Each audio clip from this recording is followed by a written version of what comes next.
Hunu mwezi ambao kwamba tuko nao ni mwezi wa Shaaban, ambao kwamba riwaya zinaonyesha hakuna mwezi ambao kwamba na riwaya sahiha, hakuna mwezi ambao kwamba Mtume sallallahu alaihi wasallam alikuwa akifunga zaidi ukitoa Ramadhani zaidi ya mwezi huu wa Shaaban.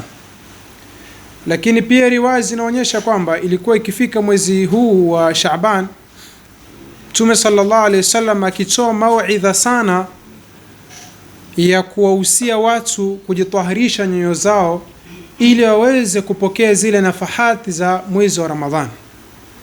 Katika mwezi wa Ramadhani kuna nafahati, kwa lugha nyepesi kuna bonus, kuna ofa ambazo kwamba Allah subhanahu wa ta'ala anazileta katika mwezi wa Ramadhani special. Ala inna lillahi fi ayami dahrihi nafahat ala fata'arradhu laha. Mtume sallallahu alayhi wa alihi wasallam katika hadithi anasema hakika Allah tabaraka wa taala ana nafahat, ana ofa ambazo kama anazitoa katika masiku ya mwaka. Ala fata'arradhu laha, jamaa jitokezeni kuzipokea hizo ofa za nani? Za Allah subhanahu wa ta'ala. Maana ya ta'arrudh, kujitokeza kupokea ofa zile, ni kuandaa nyoyo zetu kupokea zile nafahati kutoka kwa Allah tabaraka wa taala, kwa sababu moyo ambao kwamba hauna usalama, moyo ambao kwamba ni mchafu, hauwezi kupokea zile nafahati. Kama unavyoona chombo ambacho kama ni kichafu, na kila ambacho kwamba utakachoweka pale kitakuwa nini? Ni kichafu, hakiwezi kupata usafi. Idhan tujitahidi sana kuelekea kwa Allah tabaraka wa taala, kufanya ibadati mbalimbali na kufanya istighfari mbalimbali, kumwomba Allah tabaraka wa taala kama maandalizi ya mwezi mtukufu wa Ramadhani. Lakini mwezi huu kama tulivyoambiwa, mwezi ambao kwamba nataalaki na bwana Mtume Muhammad sallallahu alayhi wa alihi wasallam, na ni mwezi ambao kwamba kuna matukio mingi ambayo kwamba yamefanyika. Tutatoa faida moja katika tukio la kuhamishwa qibla. Kama tulivyoelezwa ya kwamba mwanzo watu walikuwa wakiswali wakielekea Baitul Maqdis kule Palestina. Sasa katika hali kama hiyo, Mayahudi wakawa wakijifakhiri sana, wakijinadi, wakisema huyu Muhammad anatukhalifu katika dini yetu, anatushambulia, anajiona yupo katika sawa. Lakini haikumwezekania isipokuwa ni kuelekea kwenye nini? Baitul Maqdis, huko kwamba sisi kule tunajua kule kuna ile waita Haitul Mabka, ambao Mayahudi kama ndo hija yao iko kule. Kwa akasema kwamba elekea kibla chetu huyo. Hilo likawa likimtia sana dhiki bwana Mtume Muhammad sallallahu alayhi wa alihi wasallam, na akawa kimuomba sana Allah tabaraka taala ambadilishe kibla elekea Makka. Kwa hivyo tukio kama hilo lilifanyika katika mwezi huu wa Shaaban. Allah tabaraka taala anasema katika surati al-Baqara, baada an a'udhu billahi minash shaitani rrajim, qad nara taqalluba wajhika fis samai falanwalliyannaka qiblatan tardaha fawalli wajhaka shatara almasjidil haram wa haythu ma kuntum fawallu wujuhakum shatara.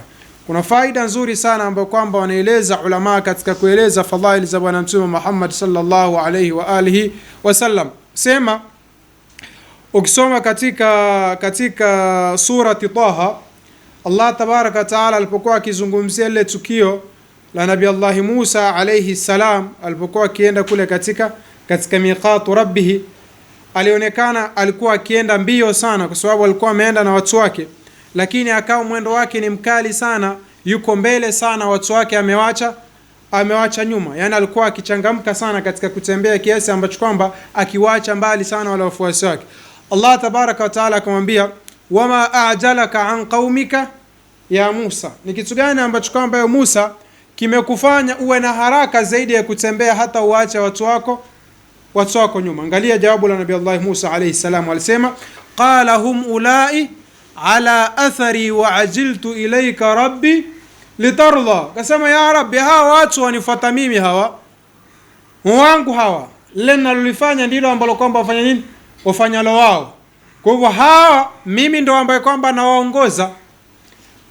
Sasa akatolea sababu ta'lil ya tukio la kufanya haraka kutembea kuacha watu nyuma yake.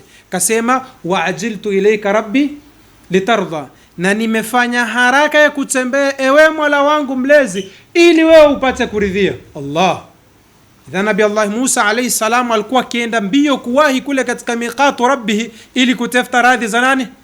Za Allah tabaraka taala. Lakini ukija katika suratul Baqara Mwenyezi Mungu asemaje? Falanwalliyannaka qiblatan tardaha, tutakuelekeza qibla ambacho kwamba utakiridhia wewe. Allah tabaraka wa taala afanya mambo kumridhisha nani? Mtume Muhammad sallallahu alayhi wasallam. Huko Nabii Allah Musa alayhi salam afanya nini? Aenda mbio kutafuta radhi za nani? Za Allah tabaraka wa taala. Kwa hivyo hapo ulama katoa istimbatu kwamba hawa watu ni tofauti.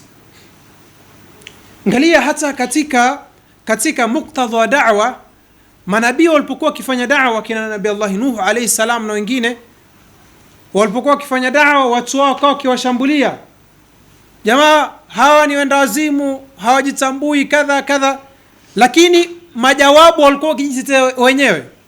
Qala ya qaumi laysa bi safaha, aliambia kwamba huyu mwenda wazimu safi pite, hajitambui.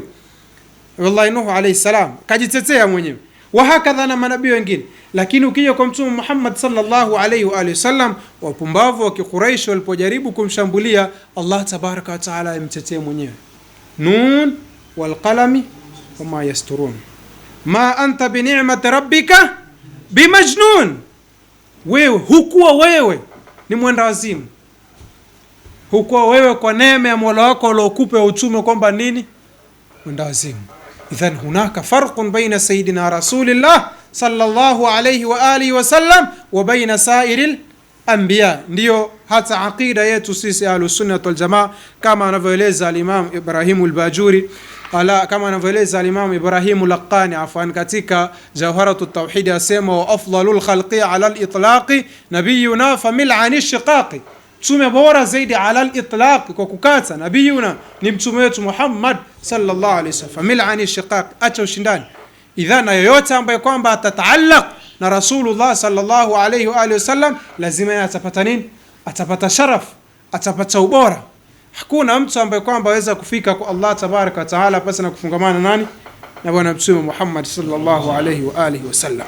Ukitaka kufaulu, ukitaka kufanikiwa, fungamana bwana mtume Muhammad sallallahu alayhi wa sallam. Kuna watu wengi ambao kwamba walikuwa ni washairi, wakiandika mashairi ni mahodari kweli kweli, lakini sauti yao haikuwa maarufu kama wale ambao kwamba walikuwa wametaalaki kumsifia bwana mtume Muhammad sallallahu alayhi wasallam. Wakati wa bwana mtume Muhammad sallallahu alayhi wasallam kulikuwa kuna shuara wengi, lakini shuara ambao kwamba sasa hivi kila mmoja wafahamu ni kina nani? Ni kina Hassan bin Thabit, kina Ka'b bin Zuhair. Kwa sababu gani hawa fahamika kuliko washairi wengine? Hawa walikimsifu bwana mtume Muhammad sallallahu alayhi wasallam. Hata shuara ambao kwamba waliokuja baada yao kina al-Imam al-Busiri. Nani sasa hivi asiyejua burda ya Busiri? Hakuna ambaye kwamba asifahamu burda al-Imam al-Busiri. Kwa sababu gani? Kwa sababu burda ilitaallaq na kumsifu nani? Bwana mtume Muhammad sallallahu alayhi wa alihi wasallam. Na mshairi mmoja anasema, man ashara al-ashrafa sara musharrafan wa muashiru al-anthali ghayru musharrafin aw ma tara al-jilda al-haqira muqabbalan bi-thagri lamma sara jilda mushafi. Anasema man ashara al-ashrafa sara musharrafan, mtu ambaye kwamba atatengamana na watu ambao kwamba ni watukufu na atatukuzwa. Wa muashiru al-anthali ghayru musharrafin, na mtu ambaye kwamba anatengamana na watu wa hovyo hawezi kuchukuzwa. Asema aw ma tara al-jilda al-haqira muqabbalan bi-thagri lamma sara jilda al-musafi, huo ni kava le dhalili kabisa lashumiwa kwa mdomo. Kava la mushaf halina thamani yote, ukilitoa nje ya mushaf waweza kulishika hata ukiwa huna udhu, ukiwa na janaba, ni kwa sababu ile si msafu. Msafu ndio uweze kushika isipokuwa kwa tahara. Lakini mtu ukishika msafu, wabusu ule msafu, wabusu kava lake. Wabusu kava lake. Kava lake lina thamani gani? Halina Qur'ani, halijaandikwa Qur'ani. Lakini ile lapata sharafu ya kushumiwa na midomo ni kwa sababu limetaallaq na nini? Limetaallaq na Qur'an. Kwa hivyo ndio maana kila siku tuhimizwa tutaallaq na watu wema, tutaallaq na watu watukufu. Huwezi kutaallaq moja kwa moja na mtume Muhammad sallallahu alaihi wasallam, lazima utaallaq na ulama ili wakushike mkono kufikisha kwa nani? Kwa Rasulullah sallallahu alaihi wa alihi wasallam, kwa sababu hao ndio wale ambao tumeambiwa al-ulama warathatul anbiya wa innal anbiya lam yuwarithu dirhaman wala dinaran inma warathu alilma faman akhadhahu faqad akhadha bihadhin wafirin. Hadithi sahih. Chuko vizuri sana. Kwa hivyo majalis kama hizi, kuona halakati kama hizi, watu wamehudhuria kama hivi, wallahi ni sharafu kubwa ambayo kwamba yatupa bishara ya kwamba pamoja na vurugu ambazo kwamba ziko ndani ya ulimwengu, pamoja na kuharibika kwa ulimwengu, bado khairi ipo katika ummati sina Muhammad sallallahu alayhi wasallam. Mwenyezi Mungu atujalie min alladhina yastami'una alqawla fayattabi'una ahsana. Allahumma ij'al jam'ana hadha jam'an marhuma وتفرقنا بعد مؤيدا معصوما ولا تجعل فينا ولا معنا ولا في جميع سيدنا محمد صلى الله عليه وسلم شقيا ولا محروما ولا مطرودا برحمتك يا ارحم الراحمين. وصلى الله على سيدنا محمد وعلى اله الطيبين الطاهرين والحمد لله.